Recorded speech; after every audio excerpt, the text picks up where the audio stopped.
गिरामी वक़ार, नौजवान को ये चाहिए कि हुजूर सल्लल्लाहु ताला अलैहि वसल्लम के अखलाक पर अगर वो चलना चाहे तो मेरे नबी से पूछे, आका सबसे ज्यादा बरकत कौन से निकाह में है? हुजूर ने फरमाया, इन्न अअज़मन निकाहि बरकतन ऐसरुहु मऊनतन औ कमा क़ाल रसूलुल्लाह सल्लल्लाहु अलैहि वसल्लम। मेरे आका सल्लल्लाहु ताला अलैहि वसल्लम की हदीस है, फरमाते हैं सबसे ज्यादा उस निकाह में बरकत होगी जिस निकाह में खर्चा कम किया गया हो। हुजूर पाक सल्लल्लाहु अलैहि वसल्लम ने फरमाया। अब इसका मतलब कंजूसी नहीं, बखालत नहीं, जिसकी जितनी हैसियत है उस एतबार से करे, अपनी हैसियत से ज्यादा टांग भी ना फैलाए, और अल्लाह ताला ने नेमतें दी है तो बखालत भी ना करे, गुरबा और मसाकीन को खूब खिलाए। इसलिए कि अल्लाह के नबी सल्लल्लाहु ताला अलैहि वसल्लम के तकरीबन 11 निकाह, उसमें सब अलग अलग किस्म के हुए हैं। जब हजरत खदीजा से निकाह हुआ था, हुजूर की उम्र 25 साल की थी और आप तिजारत कर रहे थे और तिजारत का माल था। आप सल्लल्लाहु ताला अलैहि वसल्लम ने जो निकाह फरमाया उसमें लोगों की दावत भी हुई। एक निकाह हुआ हजरत सौदा रज़ियल्लाहु ताला अन्हा से, वो उस निकाह में सिर्फ खजूरें बांटी गई और कुछ भी नहीं। फिर हुजूर सल्लल्लाहु ताला अलैहि वसल्लम ने हजरत ज़ैनब से निकाह किया, हजरत मैमुना से निकाह किया, उसमें तो बकरा ज़बह करके वलीमा किया हुजूर पाक ने, और उतनी बड़ी दावत किसी और में नहीं। क्यों? ये मैं हालात बता रहा हूं। जब तुम्हारे पास माल था या माल आया है उस एतबार से तुम्हें करने की इजाजत है, और जब ना हो तो कर्जा लेकर के दिखावा करने की इजाजत शरीयत ने नहीं दी है। शादियों के लिए इस तरह से लोग मकरूज हो जाते हैं।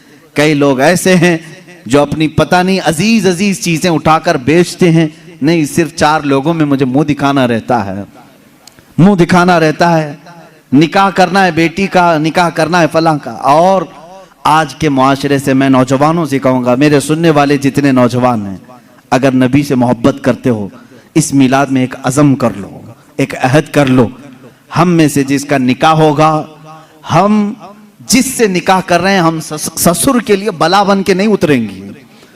हाँ, आज बहुत सारे दामाद बला बन चुके हैं, बला हैं, वो वबा हैं, इसलिए कि बेटी एक बार दिया है और ये बीमारी जिंदगी भर की लगा लिया है। हाँ, कई लोग हैं ऐसे, कड़वी जरूर है मेरी बात, जिसने अपनी बेटी दिया है और वो पीछे लग गया है। कल ही एक खातून मेरे पास आई, शादी होकर के उसके 9 साल हुए हैं, बच्चे भी हैं। वो रोती हुई आई, कह रही है कि मेरी माँ, उसकी माँ बेवा है, उसके बाप का इंतकाल हो चुका था बरसों पहले, और बरसों पहले मेरे बाप की जो प्रॉपर्टी थी खानदानी, वो मेरी बेवा माँ को मिली है, वो कुछ लाख रुपए आ गए हैं। और जैसे ही मेरे घर में मालूम हुआ है, शौहर ने मुझे बाहर निकाल के घर भेजा है, जा तेरी अम्मा को जो प्रॉपर्टी में मिला है उसमें से 2 लाख मांग के लेके आ। मुआज़ल्लाह, भिखारियों से क्यों शादी करते हो? इस तरह के लोग जो अपनी औरत पर अपना महल सजाना चाहते हैं, उनकी हैसियत बहुत जलील है, बहुत जलील। मैं आपको बताऊं, तुम बर्बाद होना चाहते हो, जिसकी ख्वाहिश है वो मुझसे पूछ ले, मैं बता दूंगा।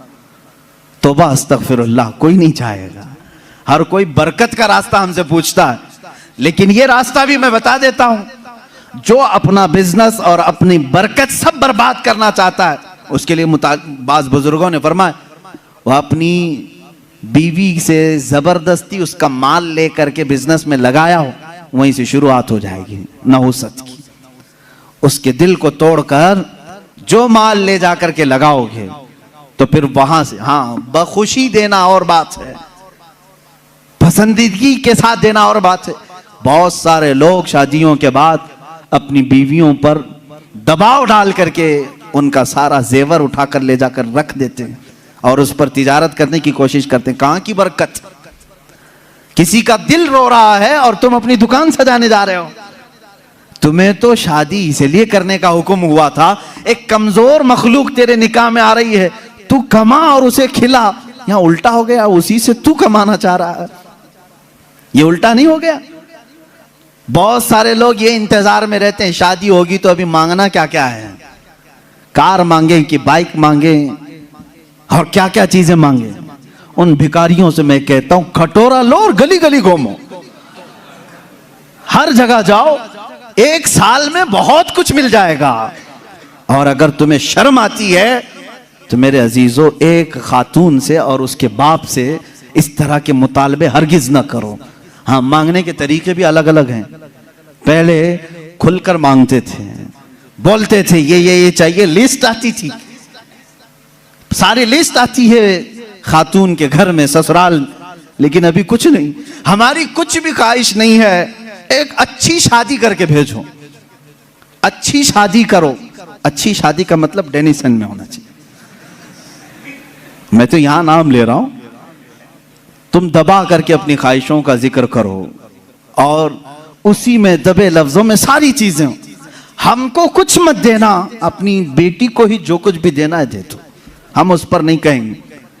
और बाप बेटी को जो जो दे बाद में ताना मारेंगे, क्या तेरा बाप इतना नाअहल है, तुझे एक वॉशिंग मशीन नहीं दिया, तुझे एक पलंग नहीं दिया, तुझे एक तिजोरी नहीं दिया, तुम तो कह रहे थे कुछ नहीं चाहिए।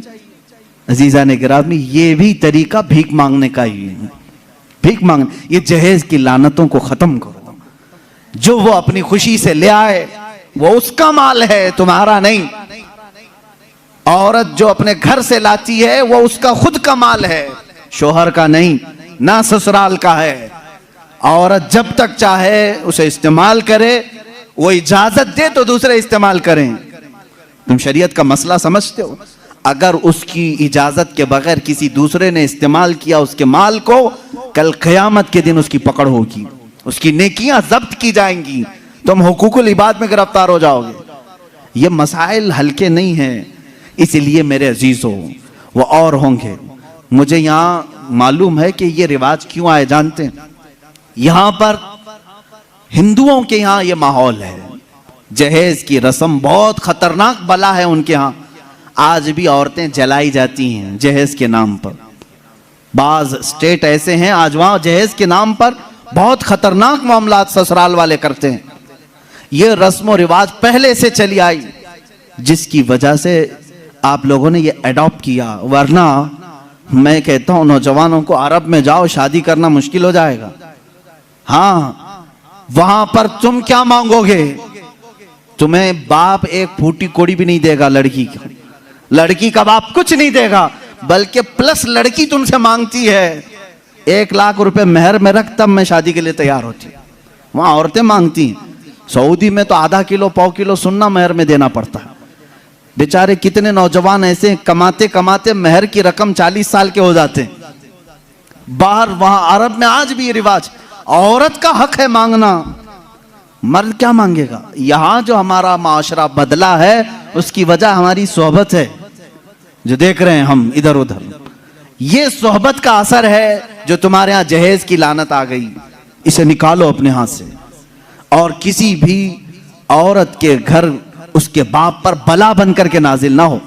जब तुम बाप बनोगे तुम्हें पता चलेगा एक जिगर के टुकड़े को, बेटी को रुखसत करना कितना सख्त तरीन मामला होता है। मेरे अजीजों, जिन बच्चियों को हम अपने गोदों में पाले होते हैं, उन्हें बड़ी किए होते हैं, उन्हें पढ़ाए होते हैं, खिलाए होते हैं, हर ईद बकरीद पर उन्हें पहनाए होते हैं, इन नन्ही सी कलियों को जब बाप रुखसत करता है तो उसका कलेजा टूट जाता है। फिर तुम जानते नहीं, उसके घर से पूरी की पूरी जात लेकर के आ रहे हो, फिर उस पर प्लस तुम्हें और माल भी चाहिए, पैसे भी चाहिए। क्या ये रिवाज हमारे यहाँ नहीं है? रस्म करो तो लड़की के घर में, शादी करो तो लड़की के घर में। पूरे इस कार्यक्रम में सिर्फ वलीमा एक ही है जो मर्द के घर में होता है, बाकी क्या है? सब औरत के घर में करना है। बच्चा हो जाए चिल्ला उसके घर में। हाँ, जितने भी रस्म है, अरे शादी की तारीख फिक्स करनी है, तुम अपने घर में भी तो करा सकते थे, नहीं लड़की के घर में ही करेंगे जाके। जब जब जाएं पूरे खानदान को लेकर उतर जाएं, राशन खत्म हो जाए। ये बला नहीं है तो और क्या है? घर के किचन पर मुसीबत नाजिल होती है हर महीने 2 महीने में। ये इस तरह की हरकत किसी एक घर के साथ जो हो रही हैं, इस सिलसिले को कब खत्म करें?